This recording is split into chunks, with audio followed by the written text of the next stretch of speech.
Assalamualaikum warahmatullahi wabarakatuh. Salam sejahtera bagi kita semua. Om Swastiastu, Namo Buddhaya, dan salam kebajikan. Selamat pagi adik-adik. Sebelum kita mulai perkuliahan kita hari ini, marilah kita sama-sama berdoa. Selesai.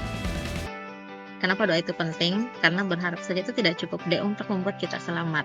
Kita butuh doa dan usaha. Nah, jangan lupa melakukan prevensi agar kita selamat dari absensi.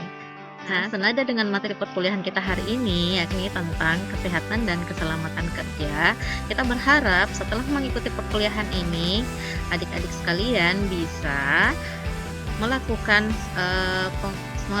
pencapaian dengan menguraikan pengertian tentang keselamatan dan kesehatan kerja, menguraikan tujuan keselamatan dan kesehatan kerja, menguraikan program dan teknik K3, dan menguraikan faktor yang berpengaruh pada K3. Sebagaimana dalam undang-undang yang mengatur tentang keselamatan dan kesehatan kerja, di mana perusahaan dalam menyediakan lingkungan kerja yang aman dan sehat, serta hak pekerja untuk mendapatkan perlindungan terhadap kecelakaan dan penyakit akibat pekerjaan. Nah, adik-adik tahu enggak bahwa K3 itu bisa kita kategorikan atau analogikan sebagai sebuah struktur rumah, di mana dia memiliki struktur seperti pondasi, dinding, atap, dan lain-lain. Nah, kalau dianalogikan dalam K3, maka pondasi itu adalah kesadaran dan perencanaan K3. Dinding sebuah rumah bisa dianalogikan sebagai prosedur dari K3.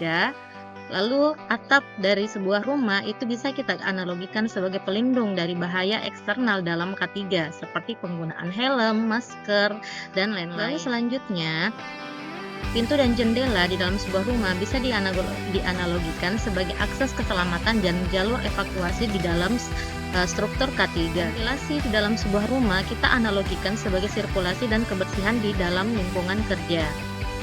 Lalu selanjutnya adalah listrik atau pengawasan dan pemantauan K3, di mana di dalam sebuah perusahaan itu penting untuk melakukan pengawasan dan pemantauan tentang K3. Nah, lantai di dalam rumah itu juga sama dengan analogi dengan tempat yang stabil untuk bekerja di dalam sebuah perusahaan. Karena dalam K3, kebersihan dan keteraturan tempat kerja itu sangat penting untuk mencegah kecelakaan kerja. Kemudian, pembuangan di dalam rumah itu juga sama halnya dengan pembuangan di perusahaan, di mana perusahaan itu harus menyiapkan tempat untuk menjadi tempat pembuangan agar dia bisa melindungi lingkungan kerjanya dan tidak mengganggu kesehatan kerja para karyawan.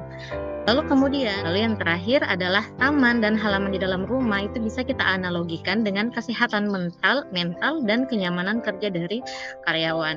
Karena rumah yang bersih, rumah yang kokoh itu tidak cukup hanya dengan kokoh saja, tapi dibutuhkan juga sebuah rumah yang nyaman yang membuat orang-orang di dalamnya itu merasa nyaman untuk bekerja. Fondasi. Itulah tadi penjelasan yang bisa Ibu berikan tentang K3. Nah, sebagai penutup, mari kita ingat bahwa pembelajaran ini tidak hanya berhenti di sini saja. Teruslah mencari pengetahuan dan bertanya, karena setiap langkah kecil kita membawa kita lebih dekat pada pemahaman yang baik.